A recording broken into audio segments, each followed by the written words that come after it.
Hospital hospital bed మీద పడుకున్నాడు వాడు. 5 lakhs తీసుకొస్తే బ్రతుకుతాడు, లేదంటే కష్టం అని చెప్పారు. అంటే ఇప్పుడు ఏంటి? ఇప్పుడు వాడి జీవితం విలువ 5 లక్షలా? ఆ 5 లక్షలు లేకపోతే చచ్చిపోతాడా? నిజంగానా? 18 ఏళ్ల కుర్రాడు 5 లక్షలు లేకపోతే చచ్చిపోతాడా? ఆ రోజు నాకు డబ్బు మనకి ఎందుకు కావాలో నిజమైన కారణం దొరికినట్టు అనిపించింది. లేదు, అన్నిటికీ డబ్బు కావాలి, నేను ఒప్పుకుంటా. ఒకరికి అందరిలో గొప్పగా బ్రతకడానికి కావాలి డబ్బు, ఇంకొకరికి ఇంట్లో వాళ్ళని బాగా చూసుకోవడానికి కావాలి, ఒకరికేమో వాడు ప్రేమించిన అమ్మాయిని ఇంట్లో ఒప్పించుకోవడానికి కావాలి, డైలీ ఎక్స్పెన్సెస్, మంత్లీ ఈఎంఐస్, అందరికీ అన్నిటికీ కావాలి డబ్బు.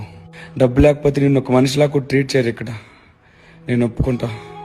కానీ నీకు కావాల్సిన వాళ్ళు హాస్పిటల్లో డెత్ బెడ్ మీద పోరాడుతున్నప్పుడు, నువ్వు కేవలం డబ్బు లేక వాళ్ళని కాపాడుకోలేకపోతున్నప్పుడు, అదంతా చూస్తూ హాస్పిటల్ బయట ఏం చేయలేక నిల్చున్నప్పుడు లోపల చచ్చిపోయేవాడితో పాటు నీకు కూడా చనిపోవాలనిపిస్తుంది. అలాంటి ఒక రోజు వచ్చినప్పుడు నువ్వు బ్రతుకుంటే